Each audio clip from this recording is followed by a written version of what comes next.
So this is Peacock Ore by OG Slimes. I've had this one for a little while, and I figured I'd go ahead and just do a video for it. It's very pretty. It's got lava rocks. A pretty decent sized lava rock.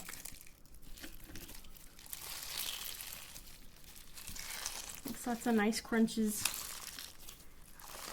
It is definitely rough on the hands, so if you've got sensitive hands, this definitely is going to be too much. But if you like the pokies, this one is for you.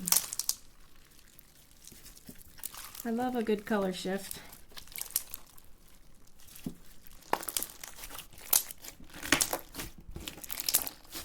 I don't remember what this one was scented, but it just smells nice, clean, fresh.